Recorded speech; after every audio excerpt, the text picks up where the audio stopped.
Bonsoir mesdames et messieurs, bienvenue dans cette nouvelle émission pour vous informer de l'actualité sportive guinéenne et internationale. Aujourd'hui nous avons comme invité Oukassa Kamara, un journaliste passionné et déterminé. Bonsoir Oukassa. Bonsoir. Ok. Nous allons débriefer ensemble le match du Sili Nation, les deux rencontres des éliminatoires de la Coupe d'Afrique des Nations. Et aussi nous allons parler du Ballon d'Or européen où Serhou Guirassy n'a pas figuré dans le top 30 européen. Et puis nous allons aussi parler du départ de plusieurs cadres, Moussa Pempeng, Lala Keita, Damaro Kamara et aussi Yonta, le meilleur buteur du championnat la saison dernière. Nous allons revenir sur la première question. Oukassa, la Guinée, une mission échouée pour la Guinée. 2 matchs, 2 défaites avec ce comité de transitoire. Oui, on a suivi le match avec beaucoup d'attention parce que la Guinée a entamé les matchs de l'éliminatoire pour la Coupe d'Afrique des Nations 2025 Maroc. Le premier rendez-vous c'était contre la République démocratique du Congo au stade des Martyrs. La Guinée s'est inclinée sur le score de 2-0. Et après, on a suivi notamment le match de la Tanzanie aussi à Yamoussoukro, au stade Charles Konambani. Notamment, le Chili s'est incliné aussi sur le score de 2-1. En fait, dans l'ensemble du match, si nous prenons le match dans sa globalité, on comprendra que c'était une équipe qui n'avait pas envie, c'était une équipe qui était moins motivée, c'était une équipe qui était moins déterminée, c'était une équipe qui ne rassurait pas du tout. Mais bien avant de parler d'abord de cette équipe, je pense qu'il y a des préalables éléments d'abord qu'on devrait se poser. Oui. Parce qu'il y a plusieurs questions qu'on doit se poser autour de l'équipe. Oui. Parce qu'il ne s'agit pas de dire aux joueurs d'aller jouer, mais il y a encore d'autres organisations qui devraient tourner autour de l'équipe notamment. Okay. Et ces organisations, on a vu que après, depuis le départ de Kaba Diawara, qui a été d'ailleurs limogé de façon unilatérale par le président de la Fédération guinéenne de football, qui est Bouba Sampli. Après, on aurait vu qu'on pensait qu'il allait encore être plus professionnel parce que quand on limoge un entraîneur, on essaye de lancer un appel à candidature ouvert. Et là où tous les candidats devraient poser leur dossier, c'est à eux maintenant d'évaluer et savoir justement quel entraîneur correspondait au profil de l'équipe nationale guinéenne, mais cela n'a pas été le cas. Ils ont tout de suite essayé de créer un groupe de gérer pour l'instant cette équipe nationale guinéenne. On a vu la nomination prématurée, je dirais prématurée de Charles Pakil qui devient l'entraîneur principal de l'équipe, oui. Secondé par Souleymane Abedi. Après on parle de superviseurs, on parle notamment de coordinateurs. Oui. À un moment donné, on s'est posé des questions. À la tête d'une seule équipe, il y a 4 têtes déjà qui gèrent la même équipe. Tous entraîneurs. Tous entraîneurs. Il y a un entraîneur principal, il y a un entraîneur assistant. Au-delà de ça, il y a un coordinateur, il y a un superviseur. En termes de connotation, quand on parle de coordinateur, entraîneur, superviseur et adjoint, mais qui gère qui effectivement? Donc à un moment donné, on s'est posé des questions. Comment eux, ils vont essayer de répartir la responsabilité ou les tâches entre eux et là-bas. Oui. Alors je crois que ça a été à peu près un simple fiasco. Parce que vouloir enlever Kaba, ce n'était pas si mal. Mais essayer au moins de ramener quelqu'un qui aussi, voilà, qui est peut-être mieux que Kaba, ou bien qui pouvait prendre le destin de cette équipe en main. Oui. Mais on quitte des consos, on part à Kansa et aujourd'hui on a des problèmes parce qu'on sort des fois, on perd des fois. Et là aujourd'hui on a 2 sorties, on a 2 défaites. Donc il va falloir la qualification est compromise alors. Non, la qualification elle est incertaine, c'est clair. Et puis je m'en doute beaucoup avec cette allure. Moi je ne vois pas la Guinée pour la Coupe d'Afrique des Nations 2025. Parce qu'il va falloir maintenant qu'on gagne les 4 matchs. Et oui. Là, je suis sûr que le Congo peut-être va nous poser des problèmes. Et puis on ne joue pas en Guinée aussi. On ne joue pas en Guinée. C'est un aspect à souligner parce qu'on est privé des stades. Il n'y a pas de stade homologué en Guinée aujourd'hui. Oui. Donc il va falloir qu'on essaye de faire des bricolages, aller jouer au Mali avec ces... Selon vous, à qui la faute? Non, je crois que la responsabilité elle est partagée parce que quand on parle de l'équipe, on parle de plusieurs personnes. Moi, je j'aimerais qu'on se pose des bonnes questions et qu'on essaye de mieux répondre à ces questions. Parce que déjà, il y a une institution qui est là à gérer cette histoire de football en Guinée ici, qui est aujourd'hui la Fédération guinéenne du football. On se pose des questions. Est-ce que la fédération parvient, et le président de la Fédé parvient toujours à se mettre en commun accord avec le COMEX, le comité exécutif aujourd'hui? Parce qu'il y a des troubles encore, il y avait des débats qui tournaient autour de cela. À un moment donné, il y a COMEX qui aurait même porté plainte contre le président de la fédération, parce que le président aimait prendre les décisions de façon unilatérale, sans même consulter ses adjoints. Donc aujourd'hui, on est à faire avec une fédé qui est moins ambitieuse, parce que moi je ne vais pas rentrer dans ces détails pour ne pas dire qu'on suit de ce qu'on appelle ici la masse, mais à un moment donné c'est une fédé qui est moins ambitieuse, qui n'a pas un projet clair pour ce football guinéen, qui n'a pas de feuille de route déterminée, qui est capable de nous aider à nous sortir dans cette situation. Depuis leur arrivée, aucune chose concrète sur le terrain. Ils n'ont pas entamé de renouvellement du stade, rien n'a avancé là-bas, et puis ils n'ont changé que le logo. Ah, on a vu, ce fameux logo a été changé. Moi je me pose la question, à quoi servent toujours ces fameux, je disais même dans les débats avec les amis, j'ai dit mais il n'y a pas un éléphant rouge, parce que quand ils ont changé le logo, on a automatiquement vu que la couleur de l'éléphant qui a changé automatiquement. C'est maintenant l'éléphant rouge, et nous n'avons jamais vu l'éléphant rouge.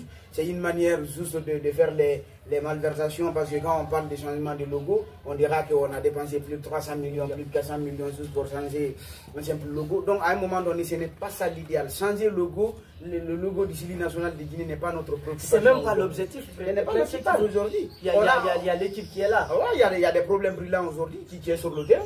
Vous avez vu, on n'a pas de stade homologué. Je crois que ce n'est pas à la fédération de construire des stades, mais c'est à lui de monter le projet, à l'État. Et spécifiquement, c'est à lui de monter le projet, aller défendre valablement le projet, mettre pression sur le gouvernement, et que le gouvernement essaie de prendre sa responsabilité pour venir nous faire des stades. Même si le gouvernement n'essaye pas de construire de nouveaux stades, mais au moins que les stades soient très bien entretenus, et que ces deux stades soient homologués, et qu'on a au moins la capacité de recevoir nos matchs à domicile. Oui. Revenons même un peu sur le match. L'entraîneur a dit que c'est un manque de patriotisme pour les joueurs. Non, moi je dis, à un moment donné, on doit être sérieux dans nos différentes déclarations. Moi, je ne peux pas le comprendre. Si ces joueurs n'avaient pas envie de venir jouer pour la Guinée, je crois qu'ils allaient décliner la convocation. Mais à partir du moment déjà où les joueurs se sont décidés de quitter le club et venir essayer de représenter, ça veut dire que déjà il y a une dose de patriotisme qui se trouve aujourd'hui au fond de ces joueurs-là. À un moment donné, il va falloir qu'on essaye de traiter nos discours. Parce que j'ai vu c'est par Charlie, pas qu'il... avec un fameux discours qui dit que les joueurs là manquent de patriotisme. Moi je dirais que je me pose des questions, comment est-ce qu'on peut essayer d'interpréter de la sorte. Quand on perd, il va falloir qu'on essaye d'assumer notre responsabilité. Parce que c'est lui le chef. C'est lui le chef, vous avez perdu. Si vous avez senti à un joueur qui ne comptait pas jouer, mais pourquoi faire titulariser le joueur? Pourquoi faire l'appeler le joueur? Mais c'est le mieux, c'était d'écarter le joueur ou mettre le joueur sur le banc et aller chercher les joueurs les plus motivés. Parce que vous avez préparé le match. Mais c'est ça, il ne s'agit pas de jouer, je joue dans tel club, je joue la Ligue des Champions. Mais un joueur qui est capable de défendre l'équipe nationale comme un certain Nadi Keita. Naturellement, parce que j'ai toujours dit cela, il ne s'agit pas de dire que nos joueurs jouent en Ligue des Champions ou bien nos joueurs essayent de jouer FC Barcelone. D'abord, il faut essayer d'évaluer d'abord la valeur intrinsèque de chaque joueur. C'est-à-dire le niveau qu'il est capable d'apporter à l'équipe. Voilà, qu'est-ce qu'il est capable d'abord d'apporter à l'équipe individuellement. Après, maintenant, on met un accent particulier sur le collectif. Vous avez vu, il y a d'autres qui jouent en deuxième division, mais qu'à chaque fois que ces joueurs-là sont avec l'équipe nationale guinéenne, c'est des joueurs qui parviennent toujours à mieux se démarquer. Vous avez vu ce Koumar Silla, qui joue en 2-2, mais c'est un arrière gauche qui joue très bien. Donc ce n'est pas au fait le nom du club qui compte, mais le niveau du joueur en question. Il y a d'autres qui jouent dans le championnat. C'est ça. Seydou était là, il jouait quasiment pas dans son ancien club Saint-Étienne, il était sur le banc tout dernièrement. Mais Piqué qui joue la Ligue des Champions, quand on compare la prestation des deux défenseurs avec le Syli national, c'est une notion de différence. Ah, mais Kaba a été clair dessus parce que Kaba a toujours préféré Seydou au profit de Mohamed Ali. Vous savez, en Afrique, c'est compliqué de jouer un match intense parce qu'on a toujours des problèmes. Soit le ballon n'est pas bon, soit la pelouse n'est pas bonne. Donc à un moment donné, il va falloir qu'on essaye d'être un véritable taulier, qu'on part attaquer le ballon et qu'on n'attend pas le ballon. Parce que quand vous attendez le ballon, il se peut qu'il y ait des rebonds. Ah oui. Et s'il y a des rebonds, arrivé contre, Tanzanie. Contre Tanzanie, il attend le ballon et le ballon, il y a eu des rebonds. Il n'a plus maintenant la capacité ou la force d'aller maîtriser et finalement on prend un deuxième but. Donc il ne s'agit pas de dire qu'on joue en Ligue des Champions, qu'on doit être titulaire à chaque fois. Il se peut qu'on joue en Ligue des Champions, mais qu'on n'a pas le surquis référentiel de l'équipe. Il y a ça aussi. Il y a d'autres qui jouent en grand club, mais même en Europe, ça peut y arriver. C'est beaucoup de titulaires, mais l'équipe ne t'appelle pas. Oui, ça arrive.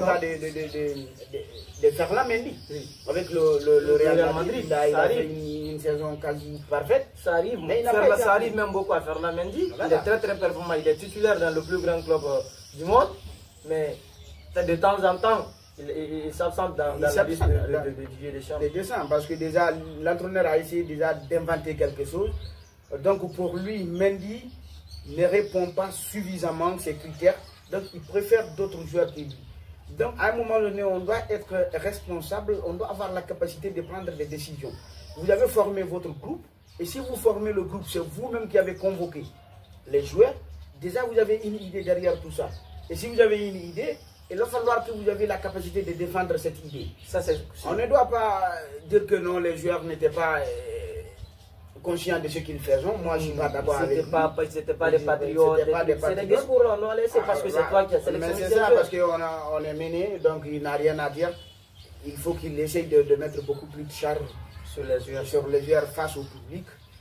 Et ça ne devrait pas passer comme ça. Et sur ça aussi, le gardien de but, il prend 2 buts. 2 erreurs, 2 buts face au Congo et face à la Tanzanie. 2 erreurs monumentales. Il sort, on marque un but de plus de 20 mètres. Moi, je vais dire au préalable même de mettre Moussa Pempin dans les cases du Sili maintenant. Non, vous savez, cela dépendra de l'entraîneur parce que c'est lui qui est responsable de l'équipe. S'il met et Koné, ça veut dire qu'il a beaucoup plus de confiance en Koné. Mais Koné aujourd'hui a été une déception dans les 2 matchs. Au Congo, on peut dire qu'il a montré ses limites. Naturellement, au Congo, il a pris un but de 25 et quelques mètres, disons 30 et quelques. Qu'on pouvait éviter. Qu'on pouvait éviter parce qu'il faut être sur la ligne et chercher la trajectoire du ballon. Oui. En même temps, contre cette équipe tanzanienne aussi, il a pris encore un but qui était à peu près dans les trentaines de mètres de sa case. Oui. Donc on doit se poser des questions. Mais c'est compliqué aussi de juger un gardien, un footballeur, juste à 2 ou 3 matchs. Parce que parfois on est bon, parfois on est même bon, parfois on est performant. Et puis il a commencé aussi depuis la CAN. Il a pris un but de Masuaku. Ouais, je comprends parce qu'on était dans l'euphorie, on est mené, on veut aller remonter le score, tout ça on comprend. Mais c'est difficile, c'est compliqué aussi de juger un joueur à travers 2 ou 3 matchs. Je crois parfois on est performant dans un match, parfois on est même performant. À partir du moment où Koné essaye d'encaisser ses arts de but, je crois qu'il doit encore continuer à retravailler. Sinon, franchement, ce n'est pas appréciable. Mais comme Moussa aussi est là, on peut essayer Moussa. On peut essayer Moussa, mais cela dépendra de l'entraîneur parce que c'est lui qui est le responsable. Et pour être clair aussi, le remplaçant de Moussa, c'est le gardien qui a été titulaire dans les cases de la Tanzanie. À Simba, il est sur le banc, c'est Moussa qui est titulaire.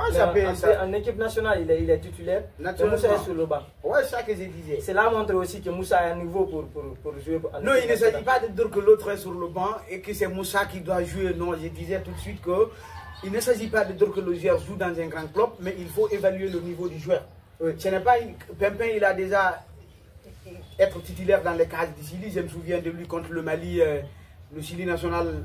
Exactement, Ali s'est blessé. C'était même son premier match officiel avec le Chili. Au match retour, notamment ici au stade de Général Lansana Conté de Nongo, j'ai vu Moussa Pempin encore dans les goals. Donc à un moment donné, on ne doit pas se permettre de dire que parce que Pempin est le gardien numéro 1 de Simba et que son remplaçant, obligatoirement, c'est lui qui est le portier de l'équipe nationale tanzanienne, il faut obligatoirement faire titulariser Pempin aussi.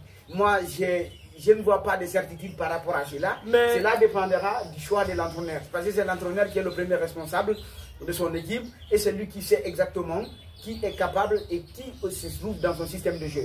Donc s'il me connaît, a fait maintenant plus de 2-3 ans, c'est lui qui est le gardien de but titulaire de l'équipe nationale. Oui. Je crois que on doit encore être patient et on doit encore dire à Koné de retravailler et revenir plus fort encore. Non, oui, je suis d'accord avec toi, mais en équipe nationale, on ne vient pas pour essayer. Si s'il prend ses heures d'erreur et puis qui me coûte très très cher, il faut essayer d'autres aussi. Mais il y a des très bons jeunes gardiens dans le championnat guinéen. Naturellement, mais attention, il va falloir qu'on essaye d'éviter quelque chose. On ne doit pas, c'est ça que je vous ai dit. Les 3 matchs ne suffisent pas pour un footballeur d'étaler son talent. Il y a d'autres qui ont fait dans les clubs, dans l'équipe nationale, plus de 3 ans. Ils n'ont pas été vus. Mais à un moment donné, ils sont revenus plus forts. Il y a d'autres qui ont fait plus de 3 ans, ils sont titulaires. Le rendement n'a pas été si positif. Oui. Donc à un moment donné, il ne s'agit pas de dire que parce que Koné aurait pris ce but contre le Congo ou contre la Tanzanie, qu'il doit obligatoirement être maintenant remplaçant. Je crois qu'il est temps pour nous de mieux réfléchir, de ne pas faire des jugements pareils, parce que pour moi, Koné reste et demeure le meilleur gardien, parce qu'il a montré ses preuves. Koné aujourd'hui a un CV qui est plus rempli que les autres gardiens, et ce Koné-là aujourd'hui a évolué dans les clubs européens. Moi je tire bas chapeau à Koné, mais oui, Koné doit être attentif, il doit être encore plus vigilant dans ces cases. Nous allons continuer notre débat sur le deuxième thème, qui est l'absence de Guirassy dans le top 30 du Ballon d'Or européen. Oukassa, l'absence de Serhou Guirassy vous a-t-il étonné? Mais c'est une grosse surprise de ne pas retrouver le nom de Serhou Guirassy dans le top 30. Il dit top 30, hein, oui. Après avoir réalisé une saison extraordinaire avec Stuttgart. D'ailleurs, il aurait planté 30 buts. En 30 matchs, je crois qu'il prend le devant, parce qu'il devient désormais le meilleur buteur de l'histoire de ce club en une saison. Oui. Il égale le record de Mario Gomez. Oui. Et le club qui aurait joué la relégation la saison précédente, il a aidé le club à se maintenir. Et c'est ce club qui va jouer la Ligue des Champions cette saison. Et il s'est démarqué vis-à-vis des autres attaquants, parce qu'il aurait joué une Coupe d'Afrique des Nations notamment, avec des blessures aussi à l'appui. Un mois d'absence dans le championnat. Dans le championnat, mais retour encore, il a été quasi performant avec ses clubs et allemands. Après, on a vu la liste de France Foot, 30 nominés, on n'a pas vu le nom de Guirassy. Moi, je pense bien que ça mérite des questionnements. On doit se poser des questions. Quels sont les critères lesquels ces France Foot s'étaient focalisés pour faire la nomination, parce que aussi il y a des critères. J'aurais retrouvé le nom de beaucoup de joueurs qui n'ont pas été à la hauteur par rapport à Guirassy quand même. Par rapport à Serhou Guirassy. Olmo n'a pas été si brillant que Guirassy. Guirassy a été deuxième arbitre européen. Naturellement. Devant Mbappé, devant qui dans les 5 grands championnats européens, il a été le deuxième arbitre de la Bundesliga. Là, ce qui me retient dans tout ça, c'est à partir du moment où il parvient à aider l'équipe à aller chercher la Ligue des Champions cette saison. Une équipe qui avait fait plus de 10 ans sans jouer la Ligue des Champions. Oui. Une équipe qui avait joué le maintien l'année dernière. Et Guirassy, avec sa suprématie, avec ses différentes qualités, il aurait aidé ses clubs aujourd'hui à rester en vie, à jouer la Ligue des Champions. Et Guirassy aurait planté 30 buts en 30 apparitions, toutes compétitions confondues. Sur cette liste, même moi je me suis demandé, il y a des noms là-bas, comme on parle Cole Palmer. Si c'est des trophées, Cole Palmer n'a pas eu de trophée collectif. Comme Guirassy, c'est ses performances individuelles qui a fait qu'il figure parmi les 30 nominés. Guirassy aussi. Cole Palmer a marqué que 22 buts. Et Guirassy a planté 30 buts. Donc, le meilleur buteur de la Liga a marqué que 24 buts et Guirassy a marqué 30 buts. Oui. Même s'il a été meilleur buteur d'un grand championnat, mais Guirassy a été deuxième arbitre aussi. C'est celui qui a été devant lui, c'est lui qui a été le meilleur buteur européen, c'est Harry Kane. Mais il a fait son mieux, 30 buts en 30 matchs, 3 passes décisives. Il méritait aussi une place dans cette liste. Non, quand nous voyons les Lamine Yamal dans la liste, les Saka, les Odegaard, on peut comprendre que ces gens-là n'ont pas eu de trophée collectif, mais des trophées individuels. Saka n'a rien gagné en première ligne. Il n'a pas été meilleur buteur, ni meilleur passeur, ni meilleur joueur. Mais il figure dans cette liste. Je crois on peut dire que c'est parce qu'il est africain ou parce qu'il est d'origine d'un pays. Non, quand je dis qu'il est africain, peut-être ça a soulevé un autre débat parce que j'aurais vu le nom de Lookman. Moi, je préférerais dire qu'il est guinéen parce que c'est difficile de retrouver le nom d'un Guinéen par là. C'est que Lookman a fait en finale de Ligue Europa et c'est pourquoi il peut s'en passer. Mais on ne peut pas remporter le Ballon d'Or à un seul match. C'est là-bas le problème. Peut-être c'est ce match qu'ils ont pris Lookman. Sinon, à part ça, Lookman, il a marqué des buts, mais il n'a pas été trop intéressant. Il a marqué des buts parce que je me souviens, si j'ai une bonne mémoire, c'est 27 buts. Mais Guirassy aurait été plus décisif que lui parce que lui, il joue dans un club déjà qui est habitué à jouer les coupes européennes, qui est Atalanta aujourd'hui. Donc Lookman, peut-être, je ne sais pas, on ne peut pas, en tout cas, on ne peut pas remporter un ballon d'or à 3 buts ou bien un seul match parce que si cela était le cas, Cristiano Ronaldo aurait remporté un ballon d'or après avoir mené l'Atlético de Madrid à Turin parce que là, on a vu, il aurait planté 3 buts. Donc, ça, on doit se poser plein de questions. Parce que même ces critères, moi, je ne comprends pas. Si c'est des trophées collectifs, Cotonou aurait aussi mérité sa place. Parce que Cotonou, il a tout gagné. Il a gagné avec son équipe, il a gagné avec son club. Mais on a vu le nom de Olmo parce qu'il a remporté l'Euro. Et Cotonou qui a remporté la CAN avec la Côte d'Ivoire. Et aussi l'Europa League avec son club. Le championnat. Mais on peut se poser la question parce que même si on ne peut pas dire que parce qu'il est africain, mais à un moment donné, c'est la montre aussi.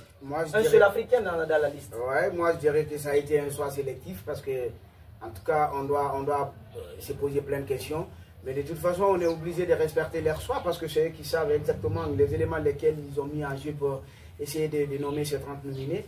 Mais en tout cas, le monde du football était surpris par rapport à l'absence de Guirassy parmi les 30 nominés pour le... Est-ce que son absence-là ne va pas de faveur dans le championnat pour le ballon d'or africain? Bon, je ne sais pas. Parce que Lookman, c'est le seul africain dans le top 30. La CAF PCD, oui, c'est Lookman qui figure seul. Non, la CAF notamment a ses critères. Oui, je suis d'accord, mais ça peut influencer la décision. Naturellement, ça peut influencer parce qu'il a déjà franchi des paliers. Vouloir se retrouver dans le top 30 des nominés pour le ballon. Et puis mondialement, on peut dire en Afrique alors. Ouais, ça peut nous donner des poids aussi.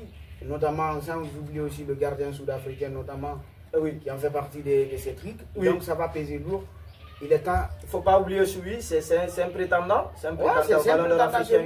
Même Brahim Diaz aussi peut-être un prétendant sérieux parce qu'on l'y avait avec le Real Madrid, la Ligue des Champions et notamment aussi la Super Coupe d'Europe aussi. Après, on voit il plante notamment 2 buts lors des matchs du Maroc. Donc ça va peser. À ne pas oublier ces facteurs. Mais ce qui reste clair, si jamais la CAF essaye d'emprunter les mêmes feuilles de route que le foot de France, ça va être compliqué pour Guirassy. Mais ce qui reste clair, moi, ce n'est pas un débat. Moi, je donnerais ce ballon d'or à Serhou Guirassy sans débat. Parce qu'il aurait mieux fait que les autres. Non, ça c'est sûr. Il aurait mieux fait que les autres. Tout le monde a vu. Mais on va attendre encore le résultat et se faire une idée pour mieux commenter. Parce que là, on ne va pas être prétentieux. On ne va pas être prétentieux. On ne va pas essayer de donner ce qu'ils pensent les autres. Parce qu'ils sont responsables de leurs propres réflexions. Donc c'est lorsqu'on voit la liste, c'est lorsqu'on voit les noms, c'est lorsqu'on voit la liste nominative de ces personnes qu'on essaierait maintenant de se faire une idée et commenter mieux cette histoire des ballons d'or africains. Nous allons entamer cette discussion avec notre troisième thème. On va parler sur le championnat guinéen. Il y a le départ de plusieurs cadres, comme Moussa Pempeng, le meilleur buteur Yonta, Lala Keta, le meilleur buteur de la saison de CIK. Il y a Damarou aussi, de Afia Football Club. Est-ce que cela ne va pas jouer sur le niveau du championnat guinéen, après le départ de tous ces joueurs cadres et expérimentés? Non, moi je ne dirais pas que ça va jouer sur le niveau du championnat. Parce qu'il y a des très bons joueurs aussi qui sont méconnus, oui, qui peuvent créer la différence d'un moment à l'autre. Mais ce qui reste clair, le championnat aussi doit être réorganisé à nouveau. Si après César de départ, oui. Ouais, si nous voyons l'exode, parce qu'il y a plein de joueurs qui ont quitté, ça veut dire que les joueurs sont maltraités. Oui. Il n'y a pas de prise en charge. Hein? Les conditions de vie de ces joueurs ne sont pas améliorées. Le salaire aussi, peut-être. Il n'y a pas de salaire. Pousser aussi. Ouais, il y a plein de clubs qui ne payent pas. Les joueurs jouent, ils signent des contrats amateurs, parce que chez les contrats, il n'y a pas de salaire, il n'y a pas de prise en charge. En cas de blessure, il n'y a pas de traitement, il n'y a pas de logement. le transport seulement qui est assuré dans plein d'équipes. Des matchs de prime aussi. Il n'y a pas de match de prime. Il y a plein de clubs aujourd'hui en Guinée qui jouent la Ligue 1, là où il n'y a pas de match de prime. Mais il n'y a seulement que des transports. Hein. Parce que j'ai eu l'opportunité à fréquenter beaucoup d'équipes. Il y a plein d'équipes qui n'ont même pas de président de club. Vous verrez que l'entraîneur, c'est lui le fondateur. En même temps, c'est lui qui est l'entraîneur principal. Et en même temps, c'est lui qui est le président des clubs. Il y a un certain nombre même de présidents qui auraient renoncé à une qualification pour les campagnes africaines par faute de moyens, qui nous ont fait croire que l'ambition n'était pas de se qualifier pour les campagnes africaines parce qu'ils n'ont pas suffisamment de moyens pour faire des prises en charge. Donc c'est juste chercher le maintien, rester dans la Ligue 1 et continuer à compétir nationalement et non internationalement et voire même continentalement. Donc aujourd'hui, il y a bon nombre de joueurs aujourd'hui qui jouent sans salaire, qui jouent aujourd'hui sans match de prime, qui jouent aujourd'hui sans prise en charge, qui jouent aujourd'hui sans amélioration des conditions de vie, qui jouent sans logement. Et la Ligue là aujourd'hui a des sérieux problèmes.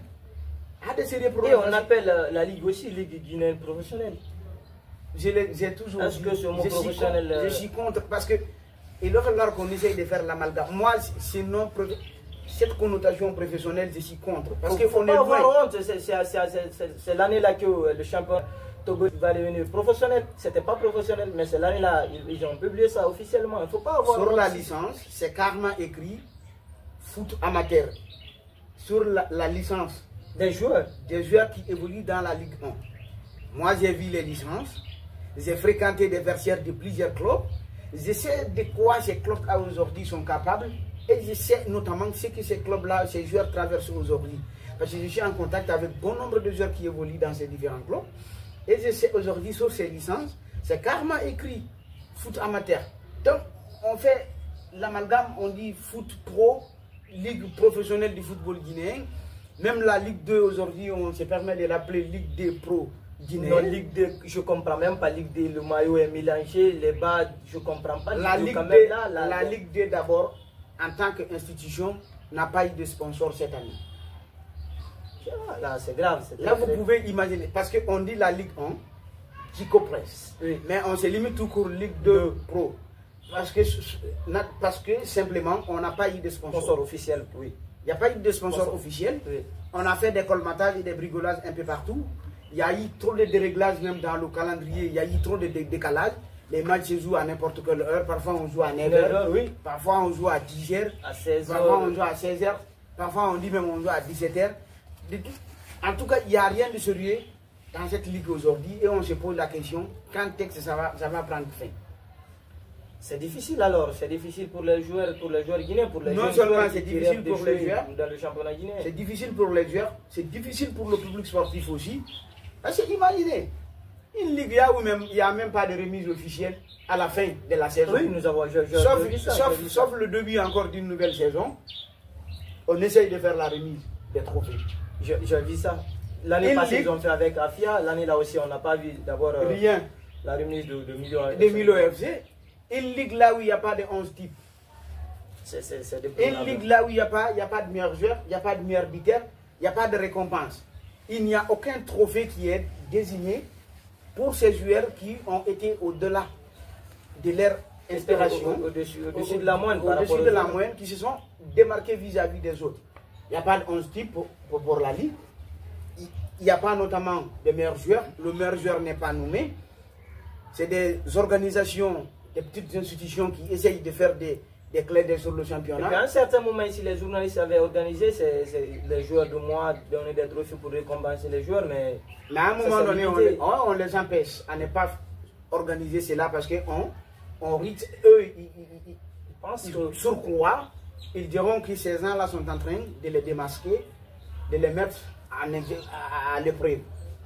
Si déjà vous n'avez pas la capacité de sortir votre 11, s'il y a des autres institutions ou les journalistes ou bien des groupes d'hommes, les associations sportives qui essayent de le faire, moi je pense que ça devrait être des cobayes pour eux, ça devrait être des exemples. C'est à eux maintenant de revenir sur leurs meilleurs sentiments et aller faire tout ceci. Et puis de les encourager sur ça. Une ligue qui n'a même pas de télé, Sinon, normalement, la Ligue devrait avoir sa propre télé pour diffuser, oui, pour rediffuser le championnat, pour donner encore beaucoup plus de visibilité. Mais alors là, il y a mais vous l'avez vu, même si c'est on a retiré. Ah, mais oui, on a retiré. On a retiré le droit d'image et puis on part donner ça à Star Times. Je ne comprends pas. C'est moins utilisé en Guinée. Moins utilisé, les gens ne s'intéressent même pas à cela parce que c'est les langues différentes qui parlent. Là-bas, on parle de l'arabe, là-bas, on parle de l'anglais. Nous vivons dans un pays qui est francophone. Ouais. Donc, à un moment donné, il va falloir qu'on essaye d'être encore beaucoup plus responsable dans nos faits, dans nos déclarations et dans nos actions. Merci, Okassa.